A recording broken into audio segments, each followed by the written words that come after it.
We play and call it work.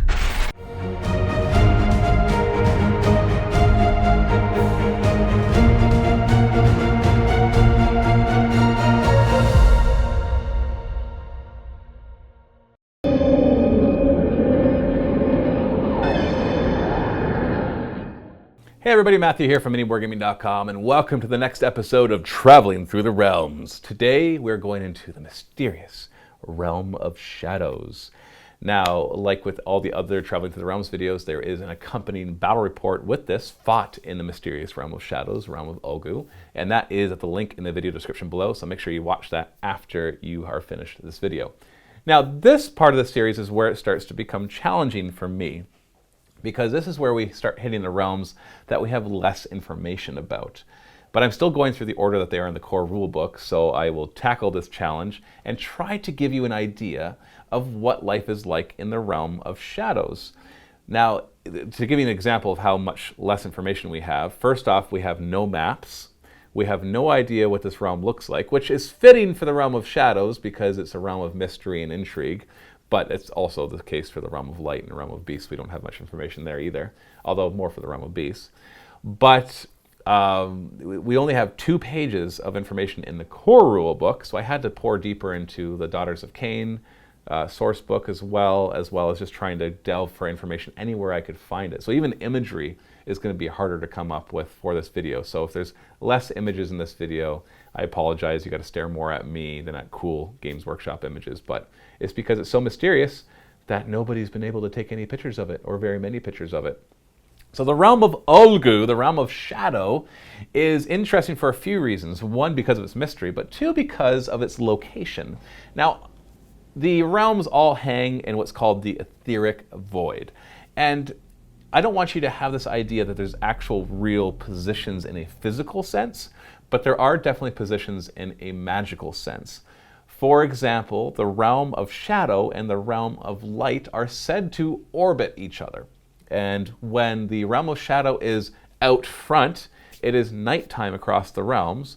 And when the realm of light is out front, it is daytime in the realms. And that's really strange because where the realms are all positioned, it doesn't make sense that that could be literally casting light onto all the realms. So it's more a magical idea of them orbiting each other. It's more like when one waxes and when one wanes, as they're in this magical orbit. But there is something to be said about the fact that their location is close together, because we do know of a sub-realm, the Twilight Realm, where the god Slaanesh, the chaos god of excess, is currently trapped by the gods of light and shadow. And so that's Teclis and Tyrion and Malarian and Morathi have all worked together to capture Slaanesh to free all the elvish souls. So a lot of the information we have is from the Idoneth Deepkin book, from the Daughters of Cain book, and a little bit from the core rule book as well. So what we do know about the realm of shadow is that there are 13 domains. We don't know what these domains are shaped like. We don't know if they float around like in the realm of metal where they're all over the place, or maybe they're just continents in one disc-shaped area, or maybe they're not even continents. Maybe it's literally just one solid landmass, and it's been divided into 13 realms. We really don't know. 13 domains. I would assume that because they call them 13 domains, that they're probably going to be separated, and you can travel through from one to the other, maybe through realm gates rather than, or maybe you could walk far enough and get to one to the other, or maybe they're separated by vast oceans. Unfortunately, we do not know. What we do know is that the realm of shadow, while it sounds like it's this twisted, secretive place, which is true, it didn't start that way. It was more a realm of introspection. It was a realm that if you wanted to take a vacation, it wasn't a bad choice of a place to go, because it was a place that allowed you to kind of slow down life, to kind of reflect on yourself, and to kind of dim the lights and just kind of meditate. And that's kind of, life was simpler back in the Age of Myth for the realm of shadow. Of course, there was still deceit, there was still lots of lying, there was still lots of who knows what else would be going on in that realm. But for the most part, it wasn't. You didn't equate it to being evil, like you would think lies and deceit would be equated to. Kingdoms rose, kingdoms fell.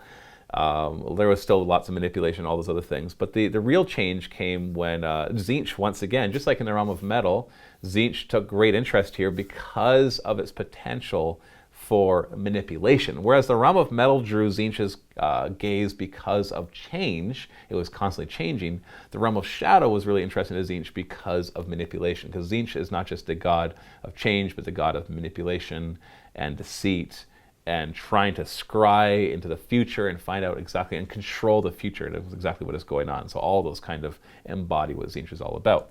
So Tzeentch invades by starting to sow discord in the change cults and all of that, and just seems to have a really good time in there. Ironically though, or maybe not ironically, but kind of in a funny way, Khorne then turns his attention to the realm of shadow for two reasons. One, he doesn't like Tzeentch, and so he's like, hey, you want to go into that realm? Well, I'm going to come in and conquer more of it. But two, he's kind of ticked off at the idea of all this lies and manipulation. He's like, you guys are just going to hide from the fight? You're not going to come right out and fight?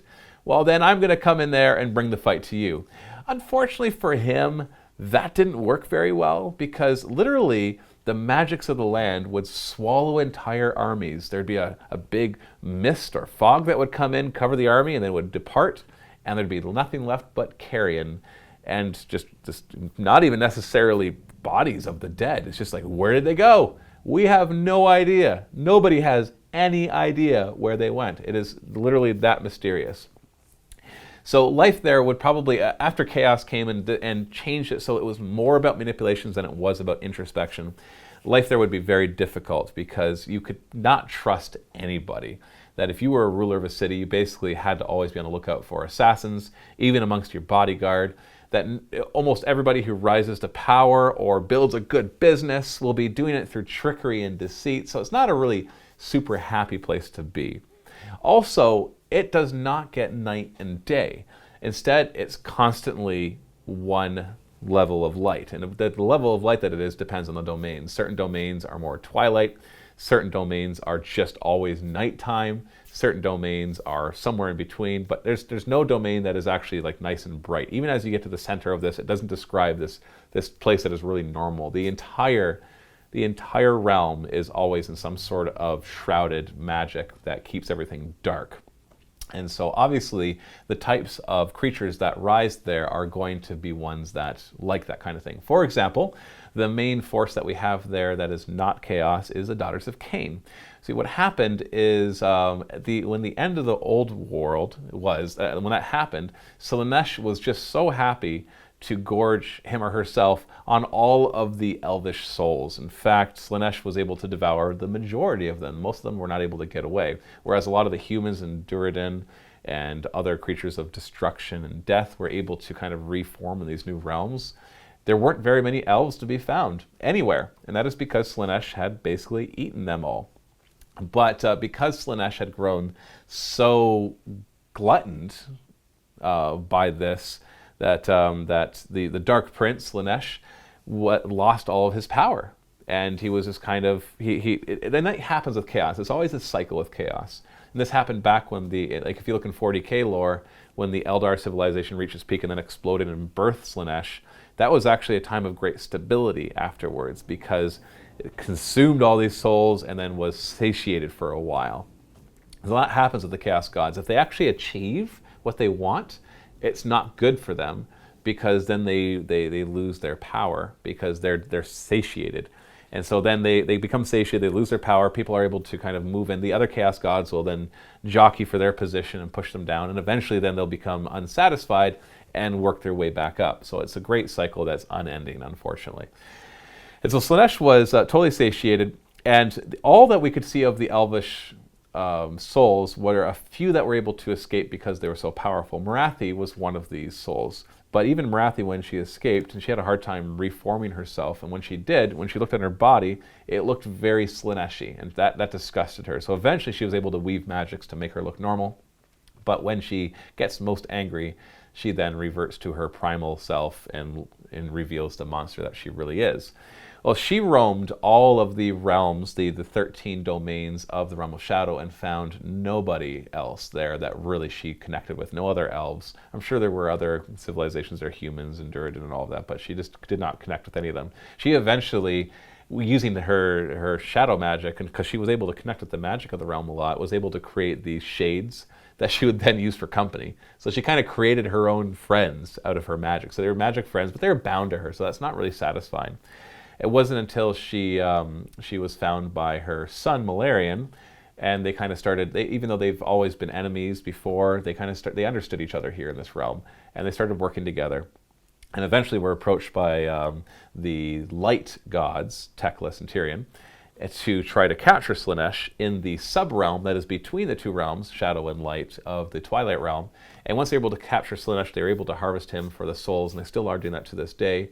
And that's where a lot of these elvish factions are born. The Daughters of Cain, for example, the Idneth Deepkin, those are the two that we really have right now. And I'm sure they'll be coming out with ones for the Realm of Light as well. Idneth Deepkin aren't really Realm of Shadow, but you can kind of, they do have more of a dark elf feel to them, just like the Daughters of Cain. So Morathi then adopts these Daughters of Cain as her own, and even though they worship Cain and not her, but then she adopts Cain and just makes it all work. But what it really comes down to is then she creates these cults of Cain, and that changes once again what the Realm of Shadow is all about. And eventually, during the Age of Sigmar, they do go out to all the other realms. So those are the kinds of creatures that like to live there. What is day-to-day life like, though? Here's what I imagine. I imagine that if you lived in a city that is in the realm of Ulgu, the Realm of Shadows, that you would have to keep your wallet very well protected. That you would have to assume that every businessman is trying to con you out of your money.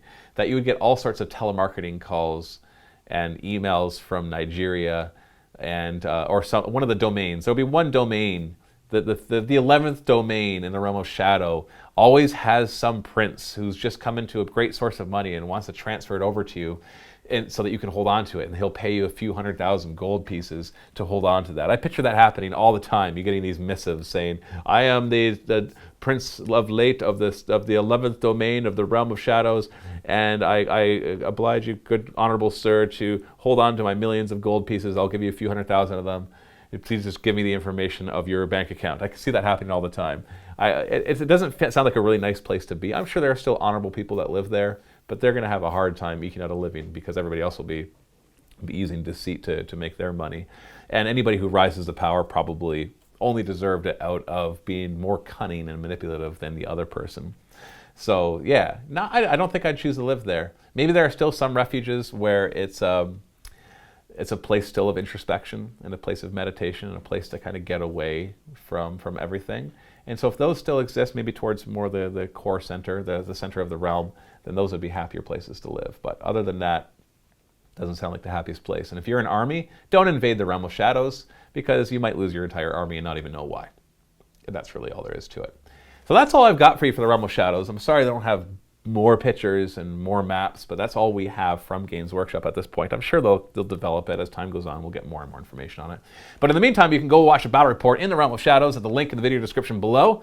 It is in the vault, so if you are not a vault member, you can still click it, get a free trial to the vault, get instant access to that battle report, as well as many others.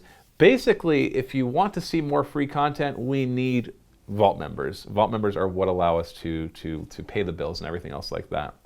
And in fact, if you want to see MiniWarGaming grow, hire more content producers and make even more videos, then definitely we need more vault members as well to help us with that. And honestly, this money is reinvested into this hobby. We spend thousands of dollars, tens of thousands of dollars in models and terrain. We've got lots of full-time employees making battle reports. This is our living. We don't do other stuff other than this. This is what we do for a living. So if you want to support us, please check it out. And there's lots of reasons to want to buy it, even if you don't care about supporting us. Check it out at the link below. Thank you so much for watching. Next week will be all about the Realm of Light to accompany the Realm of Shadow. Thanks for watching. Happy wargaming.